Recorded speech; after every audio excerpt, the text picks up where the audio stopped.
Hello everyone, कैसे हो आप सब। आई विश आप सब लोग अच्छे होंगे। और आज है जन्माष्टमी, तो अच्छे से सेलिब्रेट कर रहे हो ना। वैसे हमारे यहाँ जो दिल्ली में तो मंदिर वगैरह खुले हैं नहीं, और जो आसपास के मंदिर है उनका मुझे पक्का कुछ पता नहीं है कि खुलेंगे कि नहीं। हाँ, अगर खुलेंगे तो फिर मैं पक्का वहां पे जाऊंगी, क्योंकि बहुत ही अच्छा ज्यादा फंक्शन होता है वहां पे। जैसे कि होता है ना कि आज के दिन हमारे कान्हा जी का बर्थडे होता है, तो उसको इसी तरह से सेलिब्रेट किया जाता है। बट आज मॉर्निंग में ना मुझे किसी ने ये पूछा कि हम लोग नॉर्मली है ना, किसी का बर्थडे होता है तो हम लोग सेलिब्रेट करते हैं, अच्छे से खाते पीते हैं, डांस करते हैं। बट जब भगवान जी का किसी का बर्थडे होता है तो हम लोग भूखे क्यों बैठे रहते हैं। तो बस मेरे दिमाग में भी ये चीज आई, और आप लोगों के दिमाग में अगर इससे रिलेटेड कोई जवाब है ना तो मुझे जरूर बताना, ठीक है। तो मोंटी जी अभी कुछ खा रहे हैं। क्या खा रहे हैं? पेठे की मिठाई। हाँ, क्योंकि मैंने तो फास्ट किया नहीं है, मैंने आपको कल बताया ही था, क्योंकि बस मुझसे भूखा नहीं रहा जाता है इस वजह से। हाँ, मैंने मॉर्निंग पूजा पाठ कर लिया था, और मैंने आज मंदिर थोड़ा सा डेकोरेट, तो खैर अलग चीज हो जाती है, बट हाँ उसको थोड़ा सा मैंने मैनेज किया है। जो चीजें कहीं हाइड करने की होती है उनको हाइड करने की कोशिश की है। अभी वहां पे थोड़ी सी लड़ियां लगनी बाकी हैं। जब ये लगा देंगे ना तो मैं आपके साथ में शेयर करूंगी। और इसके पापा का मैंने बताया था कि फास्ट है, तो उनको मैंने दूध दिया है, बनाना दिया है, और साथ में पेठे की मिठाई दी है।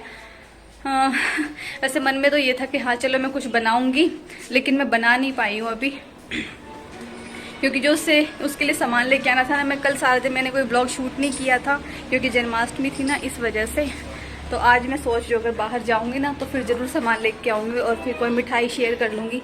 वैसे तो खैर ये रसगुल्ले लेके आ चुके हैं, और मुझे अभी बनाने हैं मोंटी के लिए कुछ खाने के लिए, ठीक है। तो उसकी भी रेसिपी मैं आपके साथ में शेयर करती हूँ। तो जो मैं अभी बनाने वाली हूँ ना, वो उसको आप लोग वैसे चाट का नाम भी दे सकते हो। तो मैंने यहाँ पे ना आलू को बॉईल कर लिया, और उसको मैंने 90% कुक किया था, पूरा का पूरा 100% बॉईल नहीं किया है। और उसको अपनी मन चाही शेप दे सकते हो, ज़्यादा छोटा मत करना, वरना फिर वो थोड़े से घुटे घुटे से हो जाते हैं ना, तो अच्छे नहीं लगते। तो आजकल जो आलू आ रखे हैं ना उसमें थोड़े बहुत दाग होते ही हैं, और खैर आप कोई भी आलू ले लो, कहीं ना कहीं दाग होते हैं, कहीं पे वो ब्लैक ब्लैक सा होता है, कभी कभी ग्रीन भी निकल जाता है। तो ग्रीन वाला जो पार्ट होता है ना वो कड़वा कड़वा सा होता है, उसको कभी भी ट्राई भी मत करना, बहुत ज़्यादा गंदा टेस्ट होता है। तो मैंने यहाँ पे तो नॉन स्टिक कढ़ाई ली है, आपके पास अगर दूसरी हो तो उसमें थोड़े से चिपकेंगे ज़रूर, बट हाँ लेकिन बन जाएंगे। तो मैंने इसमें डाल दिया है देसी घी, क्योंकि देसी घी से ना इस वाली चाट में अच्छा ही टेस्ट आता है। उसमें मैंने फिर डाल दिया है जीरा तड़के के लिए, तो इसमें खाली जीरे का ही तड़का लगेगा। अगर आपके पास में काली मिर्च है ना, पीसी हुई जो होती है, तो वो और ज़्यादा अच्छी लगेगी, लेकिन वो आपको अभी नहीं डालनी है, बाद में डालनी है। और मैं अभी इसमें हरी मिर्च ऐड करूँगी, और वो सब जब मतलब थोड़ी सी भून गई थी ना, मैंने इसमें ऐड कर दिए थे चॉप किए हुए आलू, जो कि मैंने ऑलरेडी बॉयल कर रखे थे। तो इसको मैं अच्छे से मिक्स कर लूँगी। जो भी मतलब एक कोटिंग होती है ना फ्राई होने की, भुनाई होने की, वो इसके ऊपर धीरे धीरे आती रहेगी। तो नॉन स्टिक का है ना यही फ़ायदा होता है कि आपकी सब्जी है ना, आप कुछ भी कुक कर रहे हो वो जलेगी नहीं, बट हाँ वो सिकेगी ज़रूर। तो जैसे जो क्रिस्पी क्रिस्पी सी लेयर होती है ना, वो सब आ जाती है, इसमें यही फ़ायदा है। और मैंने अब उसके ऊपर कुछ मसाला नहीं डाला है, बस हल्दी भी नहीं डाली थी, सिर्फ मैंने थोड़ा सा चाट मसाला इसमें ऐड किया है, नॉर्मल सॉल्ट ऐड किया है। अगर आप लोग व्रत के लिए बना रहे हो तो फिर इसमें सिर्फ सेंधा नमक और पिसी हुई काली मिर्च, बस ये दो ही चीज़ ऐड करना। हाँ, अगर आपका फास्ट नहीं, आप ऐसा ही कुछ बना के खा रहे हो एज ए स्नैक, तो फिर आप इसमें अपनी पसंद के अकॉर्डिंग चाट मसाला, चना मसाला कुछ भी ऐड कर सकते हो, उसी से इसका टेस्ट अच्छा हो जाता है। तो मैंने इसको कम से कम 5 से 6 मिनट तक बीच बीच में हिला हिला के और फिर इसको अच्छे से भून लिया था। और हमारी जो चाट आपको नज़र आ ही रही है कि कितनी अच्छी है, और चाय के साथ तो इसका जो मज़ा है ना वो 2 गुना हो जाता है। तो इवनिंग स्नैक के लिए इजी सी रेसिपी है, बहुत ज़्यादा अच्छी है। तो अभी है ना आप लोग सोच रहे होंगे कि आपका तो पोपट हो गया है रेसिपी को देख के, क्योंकि बस उसमें आलू को बॉईल करके, और मैंने कुछ भी नहीं किया था, बस तड़का लगा दिया था घी और जीरे का। तो उससे घी का जो फ्लेवर आ जाता है ना वो अच्छा लगता है। और मैं आपको ना पोपट हो गया है पहले तो ये बता देती हूँ। तो अभी मैंने ना यहाँ पे कुछ तैयारियां की अपने मंदिर की, वो दिखा रही हूँ। इस रूम में ना सबसे ज्यादा खराब है ना यही चीज है, तो इसको ना ठीक करना पड़ेगा पुट्टी भर के।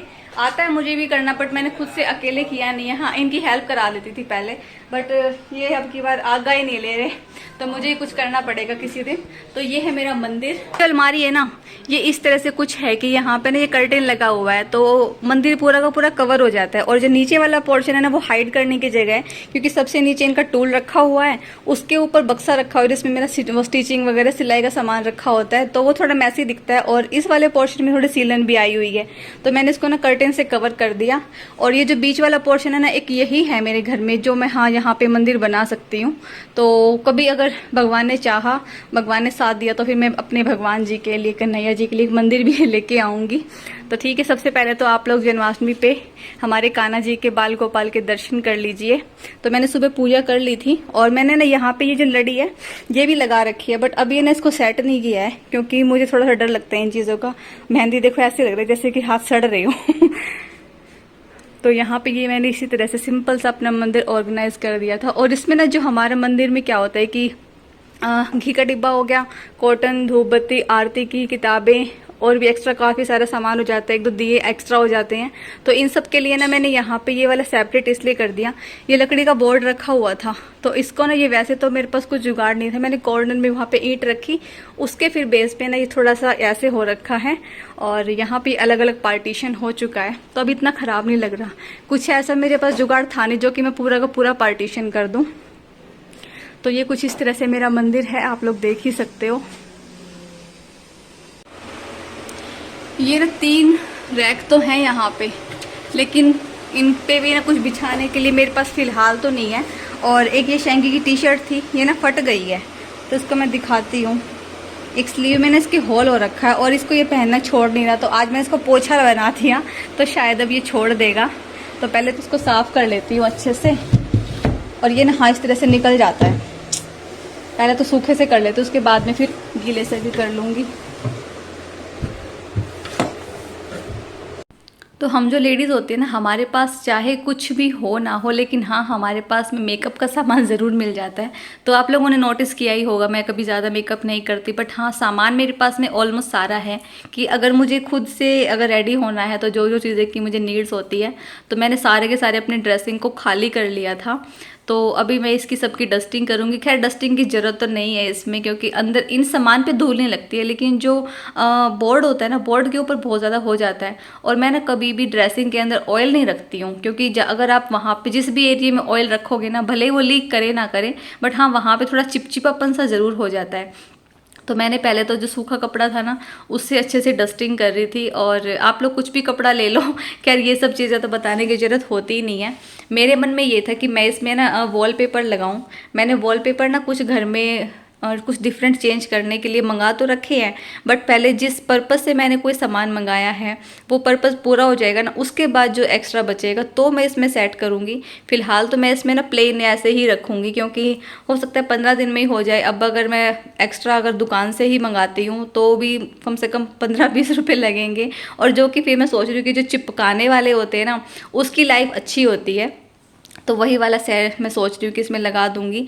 तो बस क्लीन होने के बाद में ये सारा का सारा सामान सेट कर रही हूँ। काफ़ी दिन हो गए थे मैंने इस अपनी ड्रेसिंग को सेट कर ही नहीं पा रही थी और किसी और का हाथ भी लगता है, लेकिन फिर भी जब हमें कुछ चाहिए होता है ना, मैं भी कई बार सोचती हूँ कि छोड़ अपने निकाल ले आने के बाद करना, क्योंकि जब कहीं जाना होता है ना बहुत ज़्यादा जल्दी होती है। इतना भी खैर गंदा नहीं था लेकिन थोड़ा बहुत तो था ही।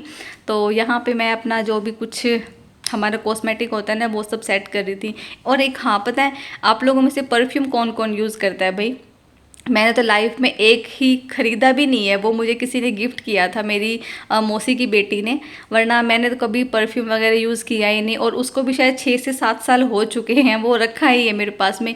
कभी रेयरली ऐसा होता है कि हाँ मैं उसको यूज़ कर भी लेती हूँ। तो यहाँ पे मेरे पास में जो पर्स है ना छोटे वाले, वो काफ़ी सारे कलेक्ट हो गए हैं और काफ़ी सारे तो मैंने दे भी दिए हैं।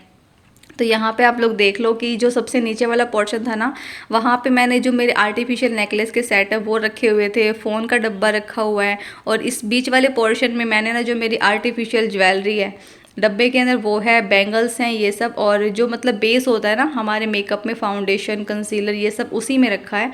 उससे ऊपर मैंने रखे लास्ट में चूड़ियों के डिब्बे। चूड़ियाँ कलेक्शन में कम रखती हूँ, मेरे पास में जो कड़े होते हैं ना उसका ज़्यादा कलेक्शन है। और जो लिपस्टिक बिंदी थी वो भी उसी वाले एरिए में। इस वाले एरिए में जैसे कि परफ्यूम हो गया, लोशन हो गया, थिनर हो गया, जो चीज़ें मतलब कभी कभी यूज़ में आती है ना वो सब चीज़ें यहाँ पे रखी हुई है मैंने। तो मैंने अभी कई दिन पहले एक ब्लॉग शूट किया था, उसमें मैंने अपने पैरों पे थिनर तो लगा लिया था, बट उसके बाद मैं नेल पेंट लगाना भूल गई थी। हाथ हाथ पे लगा लिया, बट बस मूड कुछ ऐसा ही रहा कि मैंने फिर वो पैरों पे लगाया ही नहीं। तो आज याद आ गया था मुझे, तो आज मैंने फिर अपना ये वाला काम भी कर लिया, क्योंकि है ना पैर जो होते हैं ना, अगर जिसके भी अच्छे दिखते हैं तो कहते हैं कि हाँ भाई वो अपना घर भी साफ ही रखती होगी, क्योंकि हर इंसान है ना सबसे पहले खुद को क्लीन करता है, उसके बाद में फिर वो कुछ और क्लीन करता है। तो अब भाई मोटी मैं इतनी ज़्यादा होती जा रही हूँ कि उठने बैठने में दिक्कत होने लगी है। तो अभी आप लोग मुझे देखना कितनी दिक्कत हो रही है उठने में। तो मैंने सारे के सारे जो कपड़े आज धोए थे, मॉर्निंग मशीन लगा ली थी मैंने, वो सब मैंने शूट नहीं किया था, तो यहीं पर बैठ के आज मैंने इनको तय लगा दिया। इस रूम में क्या है ना कि थोड़ा फैन भी चल रहा है, और अंदर वाले रूम में फैन नहीं है तो फिर प्रॉब्लम आती है। वैसे मन में तो ये है कि चलो मैं जो हमारी गोदरेज वाली अलमारी है ना उसको मैं सेट कर देती हूँ आज, बट उस रूम का पंखा ख़राब हो रखा है तो अभी वो रिपेयरिंग के लिए दे रखा है। देखो वो हमेशा आजकल करता रहता, अब तक आया नहीं है, वरना ना जिस दिन वो वहाँ पे पंखा लग जाएगा ना मैं उसी दिन उस अलमारी को सेट करूँगी। क्योंकि एक दिन कमेंट भी आया था कि कैसे आप वहाँ पे कपड़ों को डाल रहे हो, अच्छे से तय नहीं लगा रहे थे। तो क्या करूँ, जब गर्मी लगती है ना तो यही रहता है कि बस फटाफट उसमें जैसे भी करके सेट कर दूँ, उसको भी अच्छे से सेट करूँगी। तो आज मैंने अपनी वाली अलमारी तो सेट कर ली है पूरी। जो उसका ड्रेसिंग वाला एरिया था वो तो आज किया है, और जो उसके अलावा कपड़े वाला था वो तो मैंने काफ़ी दिन पहले सेट कर दिया था। और जब आपके ना घर में सबके हाथ लगते हैं किसी काम के लिए तो वहाँ पे थोड़ा बहुत मैसी हो ही जाता है। तो बच्चों की जो अलमारी है बच्चों के हाथ में होनी चाहिए। और आज मैंने ना ये वाली न्यू बेडशीट बिछाई थी इस पर, लेकिन अभी फिलहाल आपको कुछ भी नहीं दिख रहा, वो सब कुछ मैस पड़ा है यहाँ पे, क्योंकि यही वाला रूम ऐसा है, यहीं पे टीवी है ना तो सारे दिन यहीं पे पड़े रहते हैं। तो जो जन्माष्टमी का ब्लॉग है ना वो कल आएगा। तो आज का ब्लॉग इतना ही है। Take care, bye bye, thanks for watching me.